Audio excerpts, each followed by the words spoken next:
Welcome to the Intro to Motion Capture workshop. My name is Amber and I'm a production assistant here at the Media Commons. My name's Luke. I'm also a PA here at the Media Commons. So for today's workshop, we're going to understand what mocap is and how it is used professionally.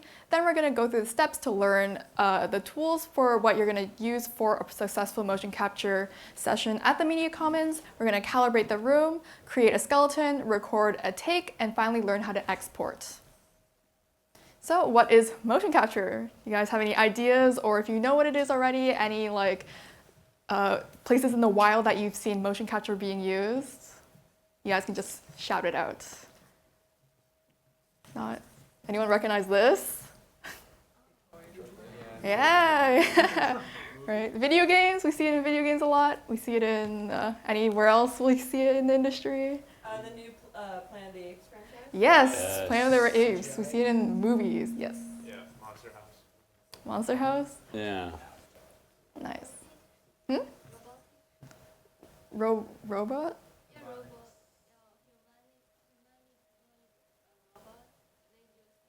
Yeah, it is. It's used in training for humanoid robotics as well. Oh, yeah. Okay, cool.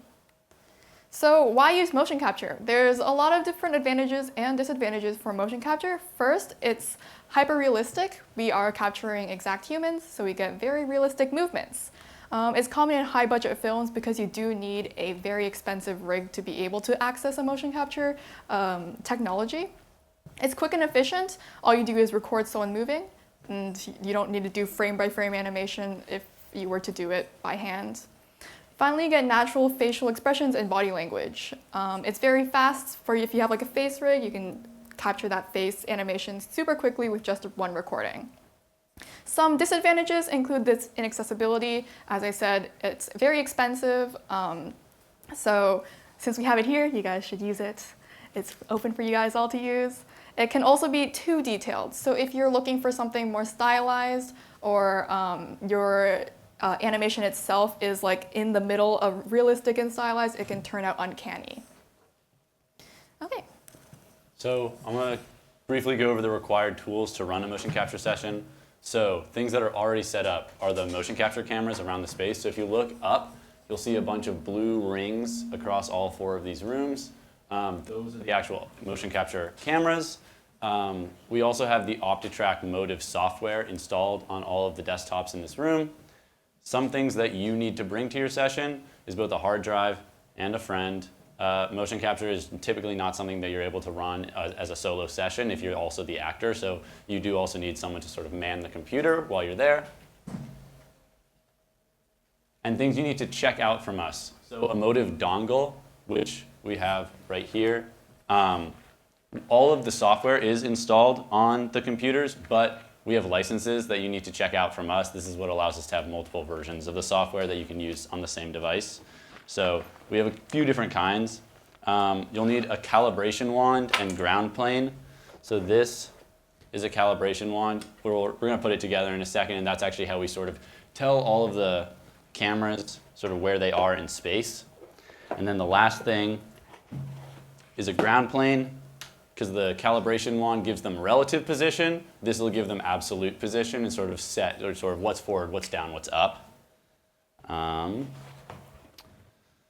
Yes. You'll also need your Motive suit. So all the stuff I'm wearing right now, you'll need a jacket, pants, gloves, hat, and shoes. Additionally, you can also use Velcro tape. Sometimes if you don't tuck it in properly, your suit will slide around, and if the markers move, that can cause some issues. So if you need extra Velcro to hold everything down, we offer that as well. Let's record some mocap. All right.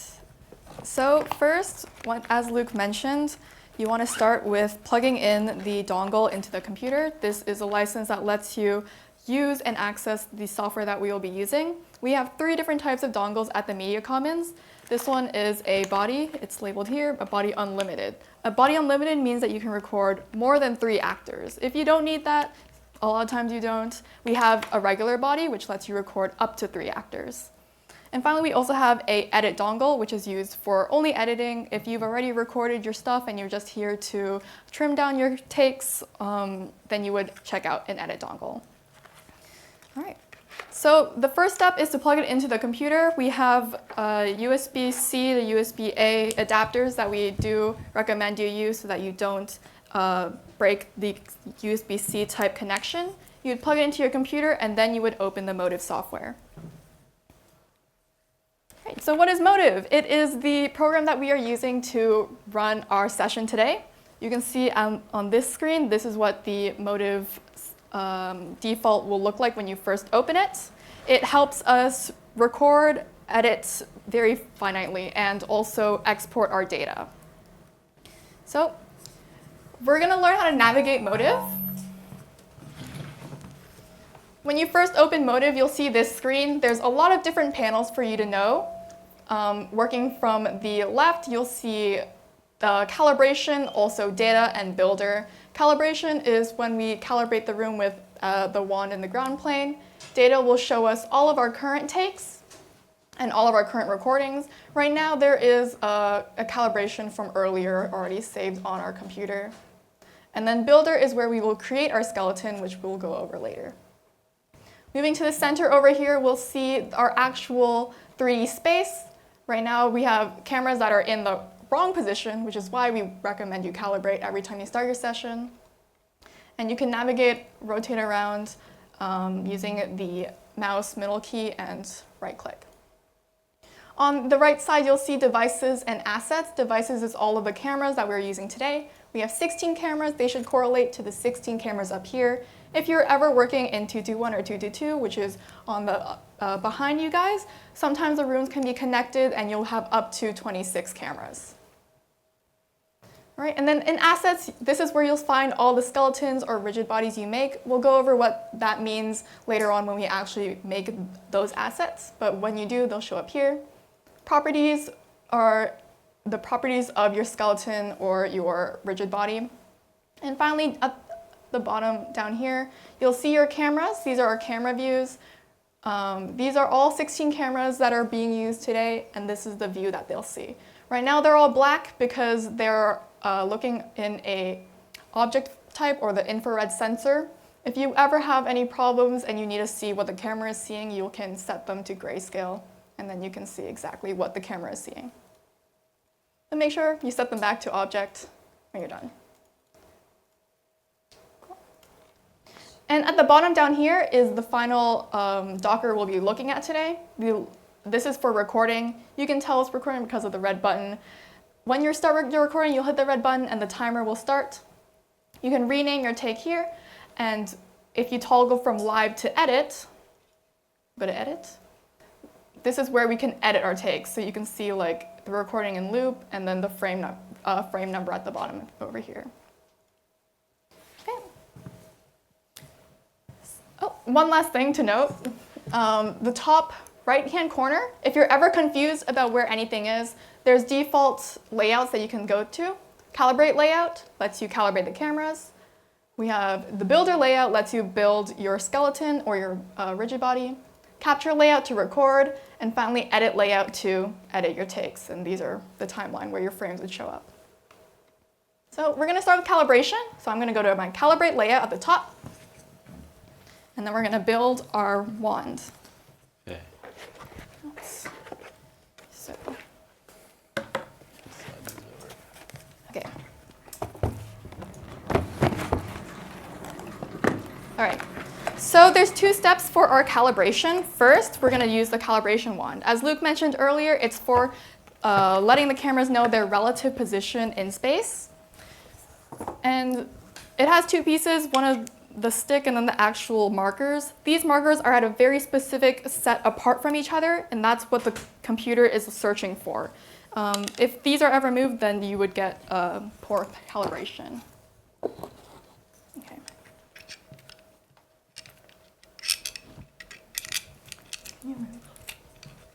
Okay, so now that that's built, it's screwed in, it's tight, it's not going to move.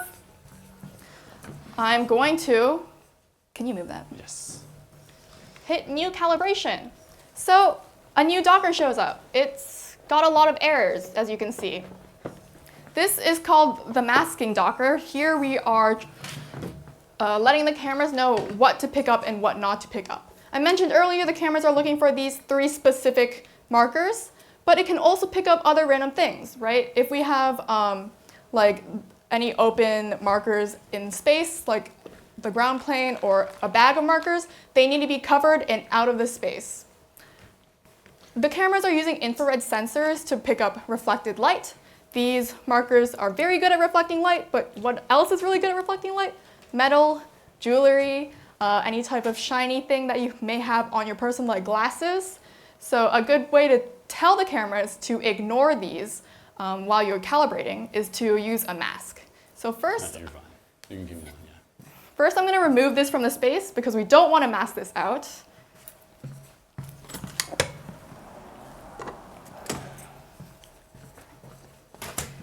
Then I'm going to hit clear any previous masks, so we're not masking over anything that we don't want. And then I'm going to hit mask.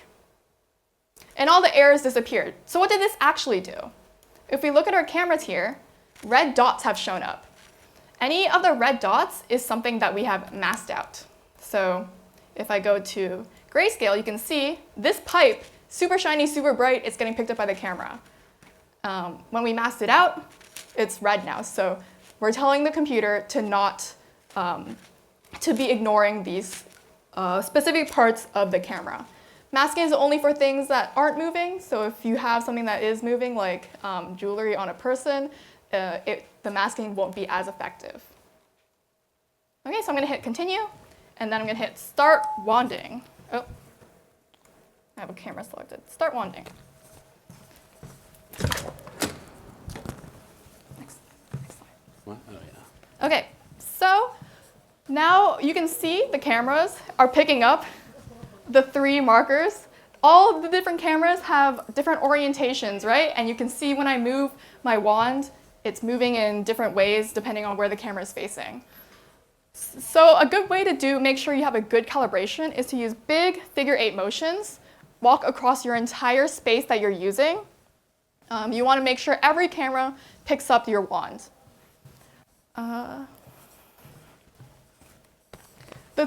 You see these camera colors, they went from blue to green. Blue means it's detecting, green means that it has detected. What we want is to have these cameras to all be fully green, but another better way of making sure you have enough samples is to look at your actual screen over here. You can see the samples column is the amount of points that the cameras are detecting from the calibration wand, and a good number that you want to be around is 2,500 to 6,000. So right now we are way above. So I'm gonna stop calculating it, start sampling it. And hopefully we'll get a good outcome. So you can see the computer computing in real time. If I open up the space, you can see up here as well.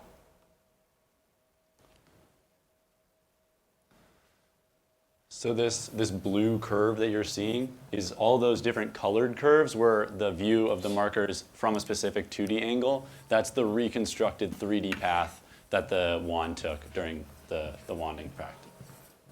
All right, so we got a success. We also got an overall result of exceptional.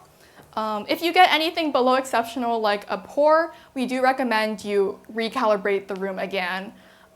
This is for your own safe peace of mind, because anything lower than exceptional, you will be introducing glitches such as occlusions and like jumping and snapping of markers.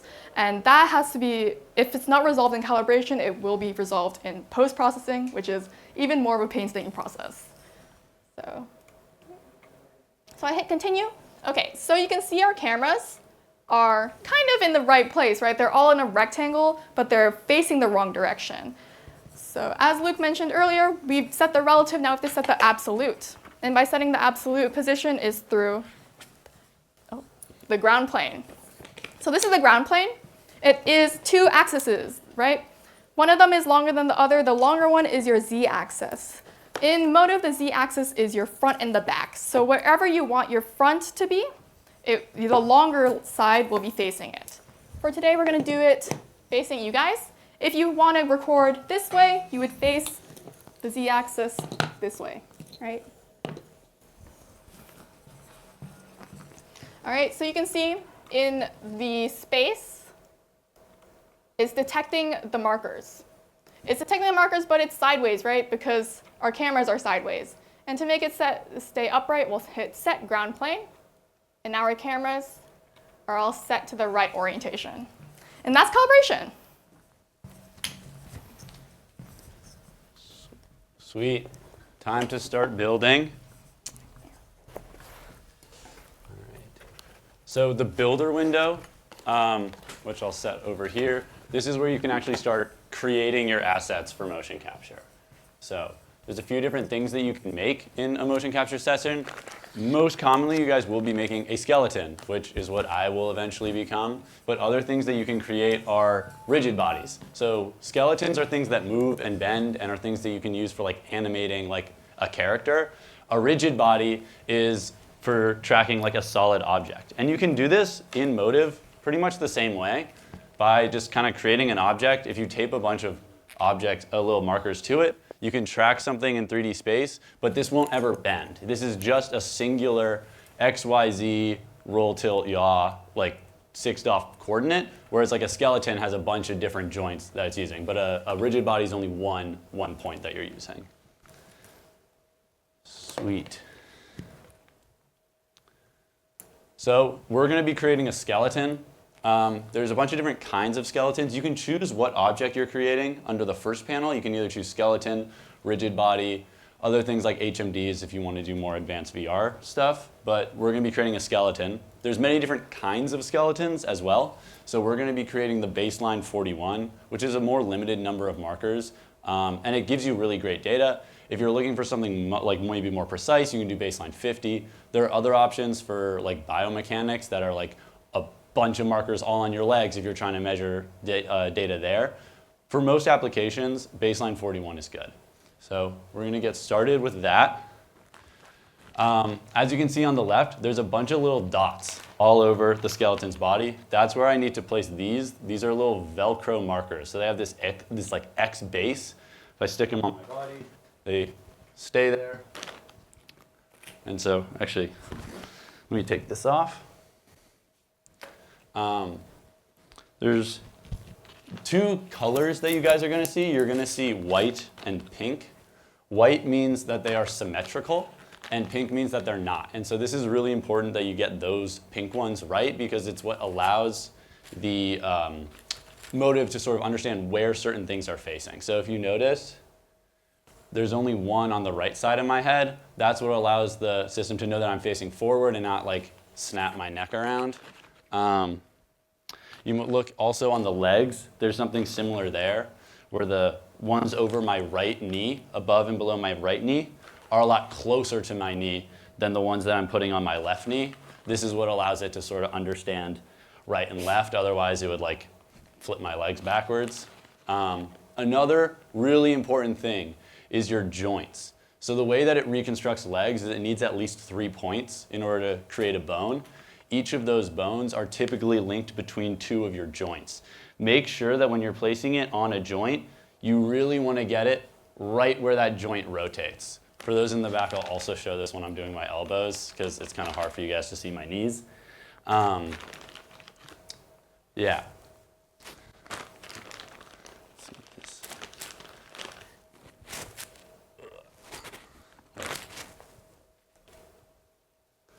Let's see this. And you can see in the main view, you can start seeing the markers show up in the space moving around.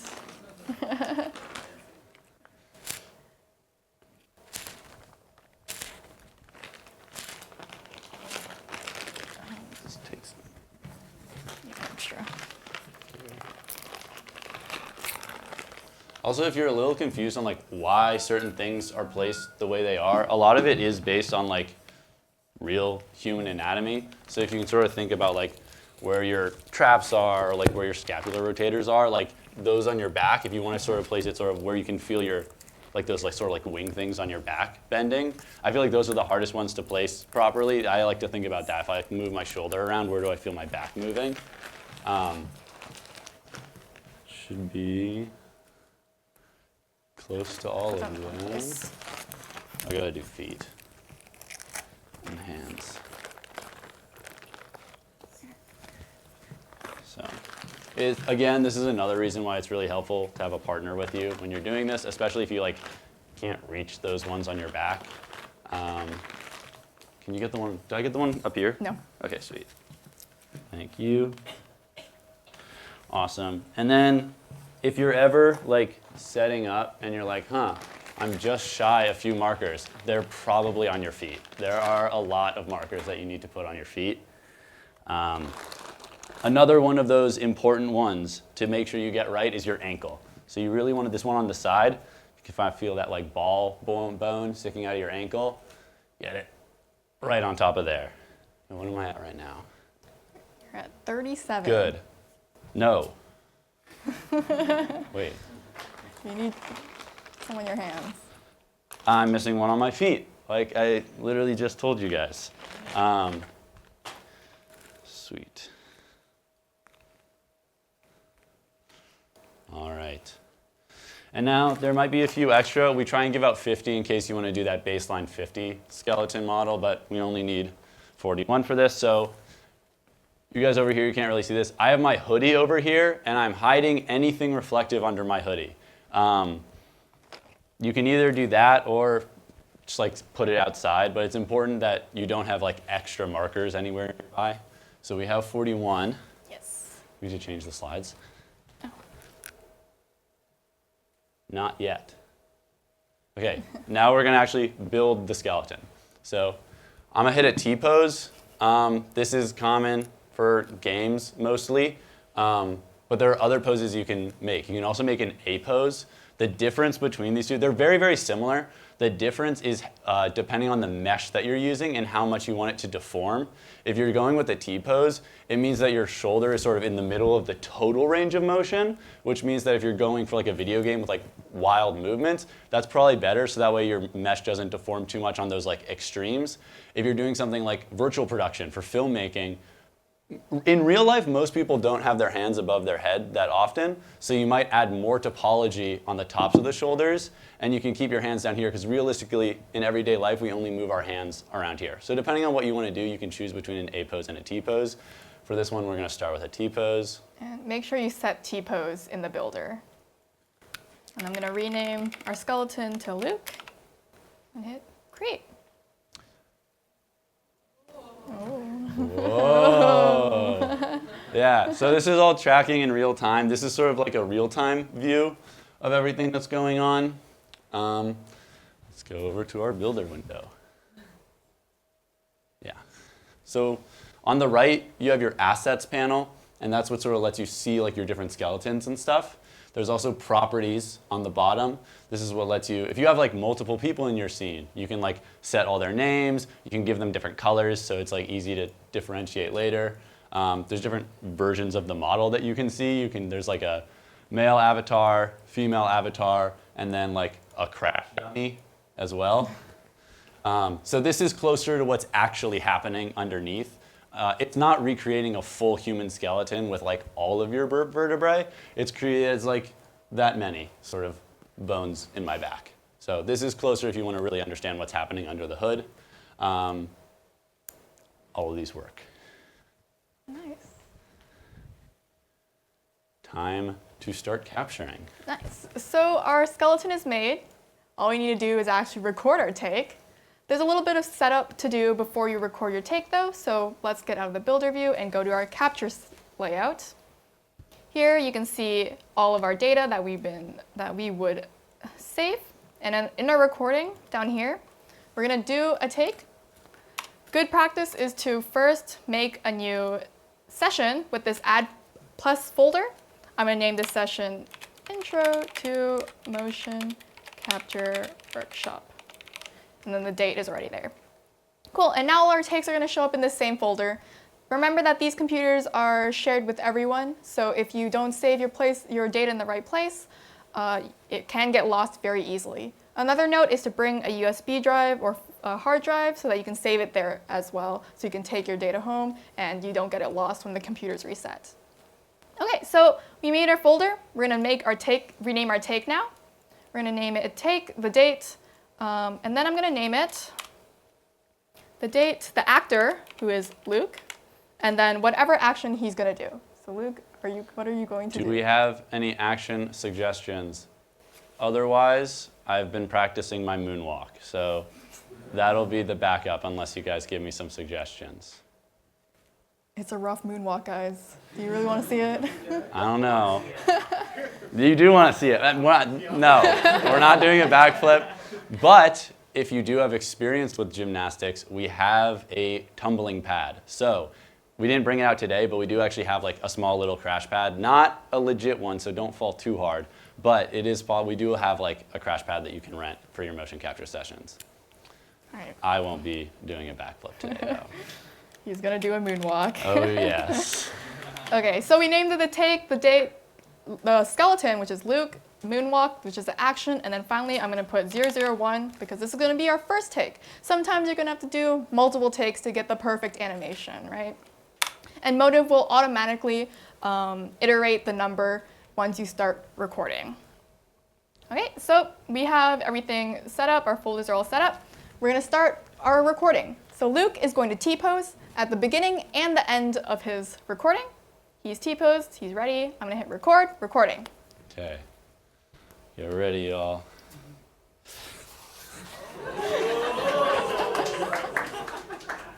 Thank you. Thanks. And he's returning to the origin and hitting the T-pose, stopped recording. Great. So now we made a recording. Our take is showing up in our data. We see it here. If we want to play it back, we'll navigate to our edit view. And in here, we see it's no longer showing us the real time, but rather this take that I have selected in our data. And I can hit play to view it back.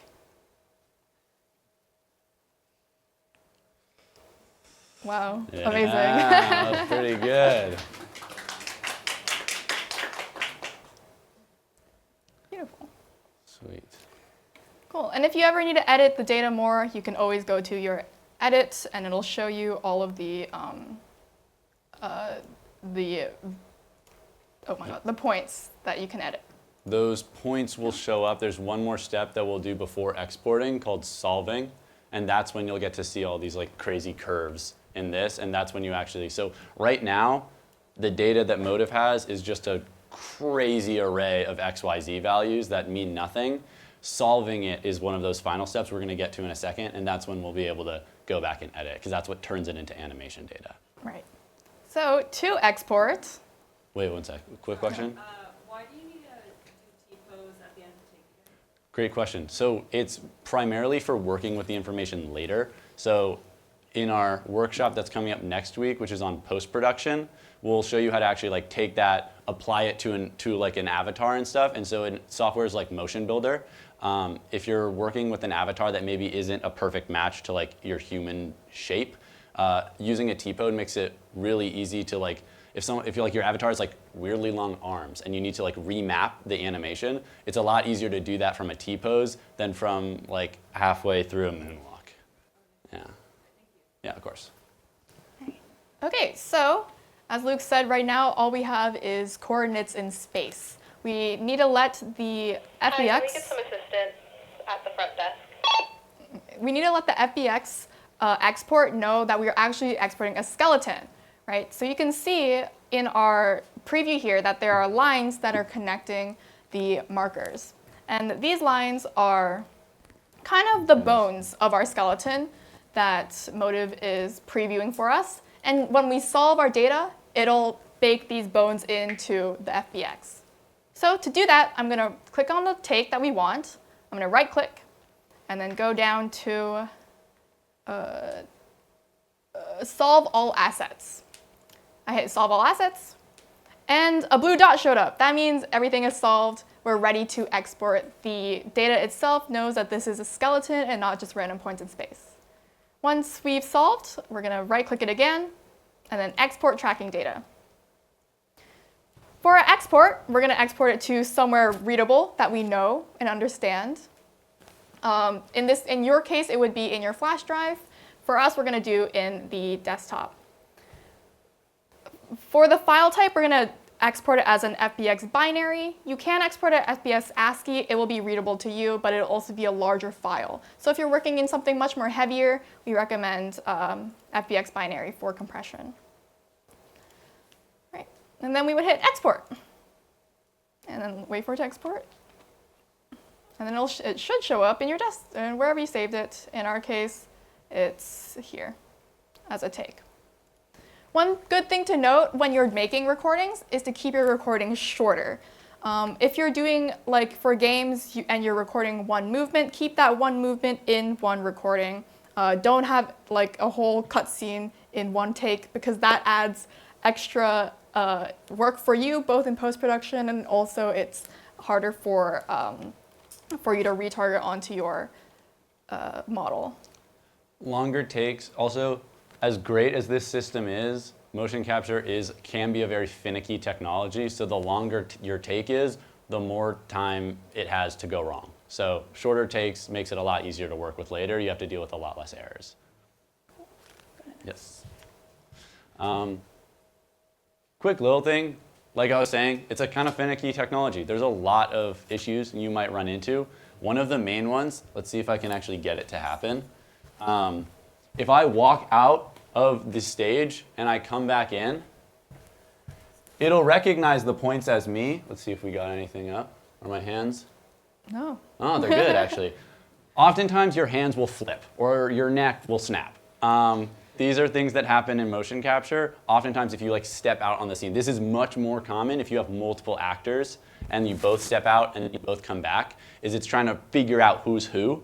There's a lot of times that can go wrong. This is less likely to happen if you're using maybe like a baseline 50, anything with more markers, just because it has more data points. Like my hand right here, it only has these 3 points to figure out what position my hand is in. So it's very easy for that to flip.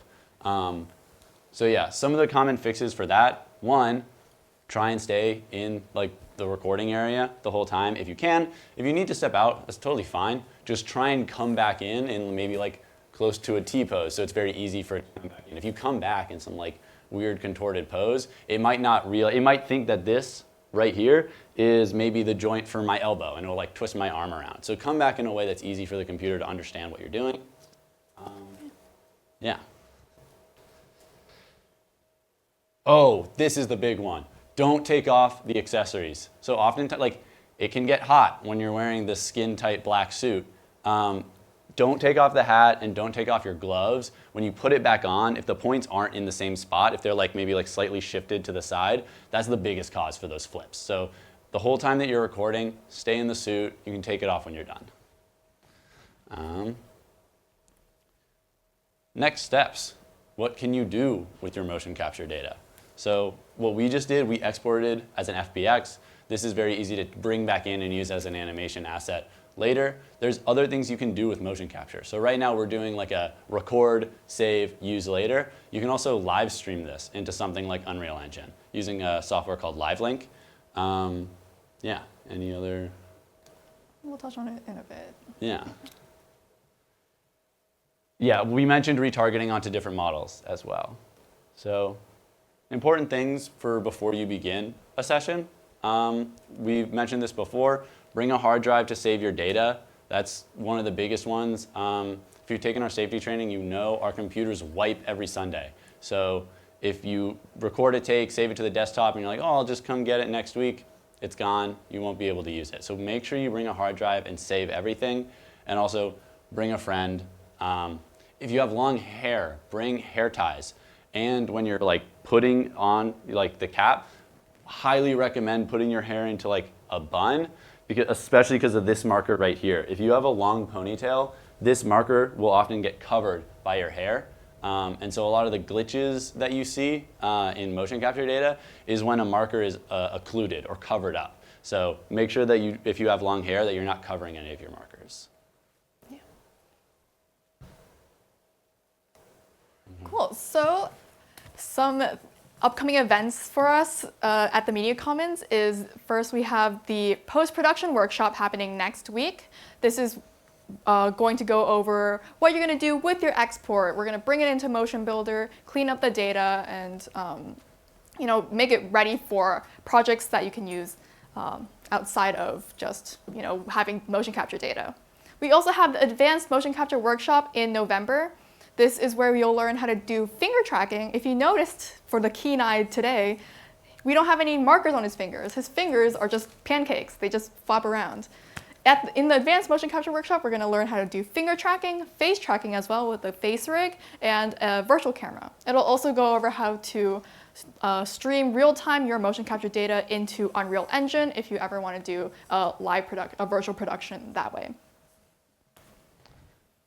We also have equipment trainings. So today you guys had a crash course on what motion capture is. In our equipment trainings, you'll be able to actually use the equipment. So we'll have a guided lesson with the PAs, whoever's running it. We'll also help you go through the steps with your own actors and your own takes, and it'll be fun. So thank you. Thank you. Make sure. Yeah, if you guys have any questions, we're happy to answer them now. Got a little microphone you get to use. So if anyone has any questions, sweet. Well, let's see if I come back in right. This might be Oh, yeah. You're good. this might be more of like an advanced question, but earlier you mentioned that you should try and have short bursts of animation. If you're doing something like, let's say, a combo attack for an action game, should you do each individual, like if it's 3 attacks, should you do each individual one, or should you try and just have it all in one? It really depends on what you're using the data for. If your combo attack is can be interrupted halfway through, I would recommend doing them in different takes. If they have iframes for the entire combo, you can make it one recording. It would just be, you're introducing the risks of having your markers be not as accurate. I would also push and say that combo attacks for games, oftentimes, you want those to be flashy and stylized, and motion capture might not be the best use case for that. I would say maybe you would want that sort of hand animation. If you want like a hyper-real fighting sim, obviously go with mocap, but yeah. Thank you. Of course. Okay. We have another microphone. Here, Yeah. I saw your Yeah, hand. I was just wondering if there are if there's some websites or references for ways to use the data, and we talked about movies and stuff, but what are some other websites that might be for inspiration? That's a good question. I don't know if I can think of any websites. I think the most common use cases for it are films and game. But there is some really cool work done at spaces like Onyx, and there's a few other immersive media studios in New York that do it with really cool dance. And so they'll put dancers in motion capture suits and have it drive a particle system. So it's not actually one of the things that I think is really cool. I'm an IDM student, and we're kind of taught that numbers are just numbers, meaning as all the motion capture data you're getting, you don't necessarily have to use for animation. So you could maybe take the velocity of my hand and set that to the pitch of a synthesizer. I think if you sort of break away from the idea that motion capture data has to be this grounded animation used for games or film, I think if you can break away from that, motion capture opens up this really wide range of possibilities because it's turning human movement into just numbers that you can use in other ways. Yeah. Motion capture also isn't limited to real world space. So you can do the orientation of whatever your animation is, you can always just flip it around on its head in post-production. Mm-hmm. So there's a whole plethora of things you can do if you just be creative about it. Yeah, there's some really, if I wanted to do a Spider-Man climbing a wall, I don't have to climb a wall. I can crawl across the floor, and then they just, like Amber was saying, rotate me later, and it looks like I'm climbing a wall. There's some really cool videos during the creation of Avatar where James Cameron, there are people in the motion capture suits, and they're supposed to be on top of a cliff, and he's standing next to them with a camera, and he's looking up here, but the actors are right here, but in his screen, they're up on a cliff. And so there's a lot of really cool stuff you can do with motion capture that sort of breaks sort of physical space. My question is, do we have to use specific type of character rigs or character models when working with motion capture? Does that also influence the amount of markers, or what's the relationship? So Yes, in the version of Motive that we have. So there are like other motion capture systems, either by Motive or by like other companies that allow you to do something called like a trained marker set. There's research being done by some like IDM graduate students on like, can you put markers on a dog and things like that. But that's like not what we offer here, but yes, it is possible.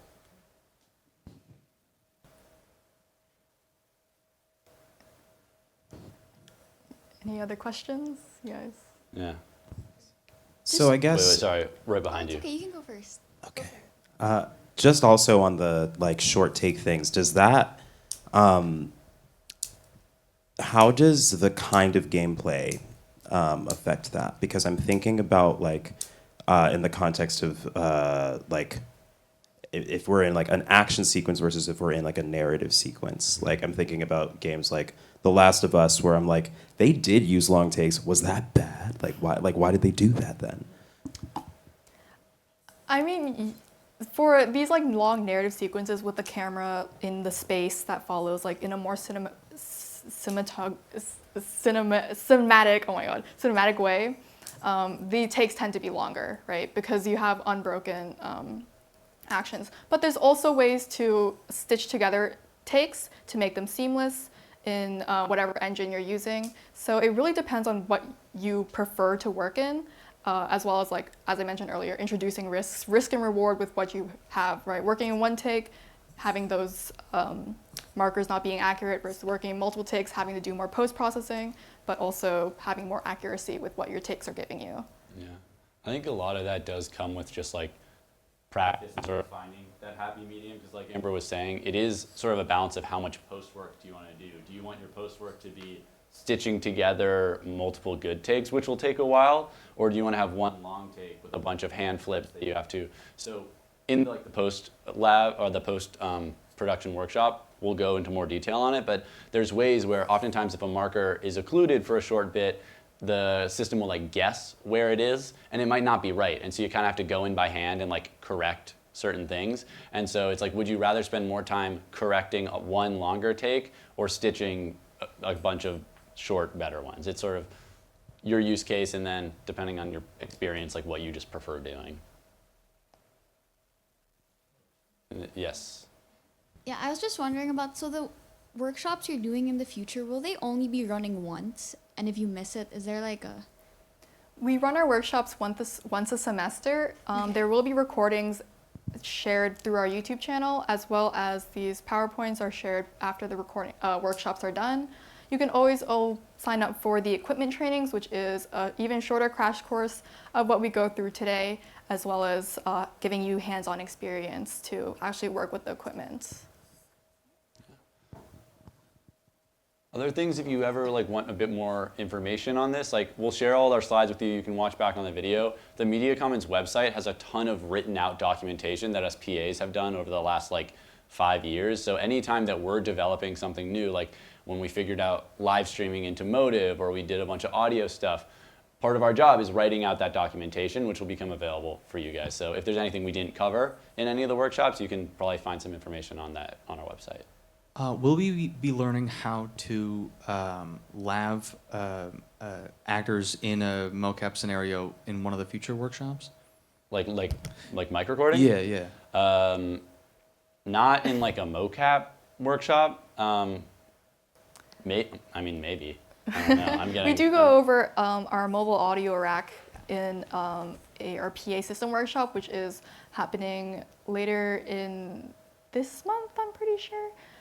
So if you're interested in working with audio in these spaces, you can attend that and then combine what you've learned today with what you learn later. And that audio rack is how we're doing the lofts that we're wearing today. It's actually right back there, so it is being used, yeah. Yeah, for like sessions with like multiple actors, like how would you approach calibrating multiple people? Like, is it like side to side? Is it all at the same time? Like, You would make skeletons one at a time so that you're not confusing the computer with what is in your scene. One thing we didn't do that you can have the option of doing is when you're making your skeleton, like if I delete Luke and then make the scene, I can select the markers that I want to be detected. So if I had multiple actors and for some reason I can't have one of the actors leave the scene, I can select all of Luke's markers and then hit create the skeleton. And then he gets created. I'm back. You're back at skeleton. Okay, we can do back there. I'm just curious about like if you're doing a model for something that kind of doesn't match the human ratio, how do you like actually implement that? Yeah, so that is, we'll talk about, it'll go over that a bit in the post-production workshop. That's when you do something called retargeting. There's softwares that you can do it in. You can do it in Maya, but the best one is Motion Builder. And so that's where you can actually go in and there's a kind of tedious process where you say, okay, this bone on human actor is this bone on my like centipede monster thing. And you like individually mark them and it'll transfer the information over. And so that's when you can kind of like really go crazy and have like a person turn into a horse. It won't look good, but it is possible, right? Like it's better to get your proportions closer to the actor, but it is possible because again, I mean, it's all just numbers that you're sort of transferring onto other things, but that would be something that you would do after recording the motion capture. It's like an in-between step to applying it to the model. So you retarget all the bones, and then you apply that retargeted animation to whatever your non-human thing would be. And you can always bring in props during your recording session to help you visualize what like your centipede will look like during your recording. Exactly. Someone mentioned Planet of the Apes. They walk around like, especially like the gorilla actors, they have like little like crutches like you use for walking, but they're shorter and they use them to make their arms longer because gorillas have really long arms. And so they use that to sort of try and match that sort of posture and movement in the motion capture session. And then they can sort of maybe make the forearm a little shorter and the bicep longer later. But they do use props.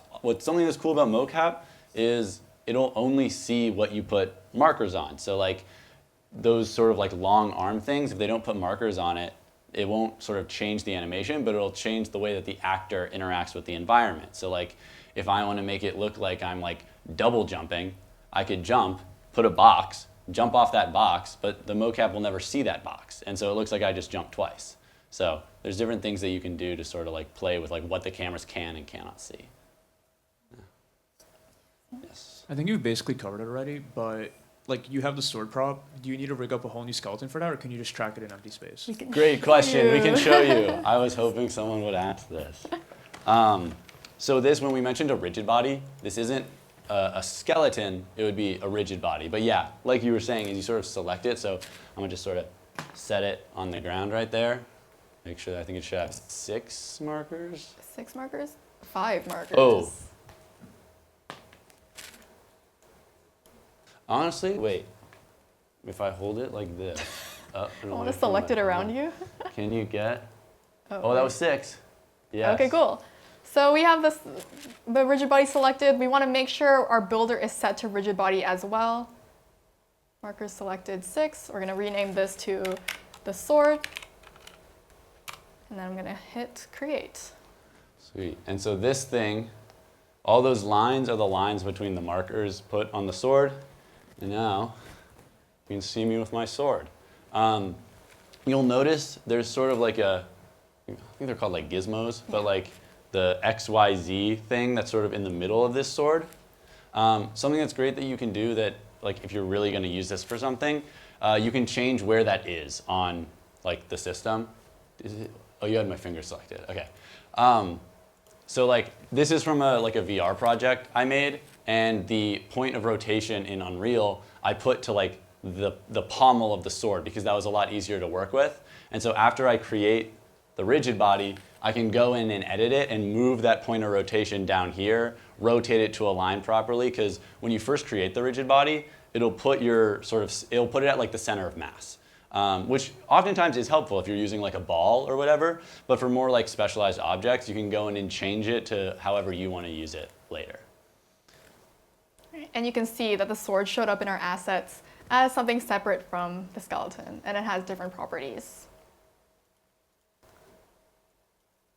Nice. Any other questions? Got it? Sweet. Thank you for coming, Thank you. guys. Yeah, thanks for coming.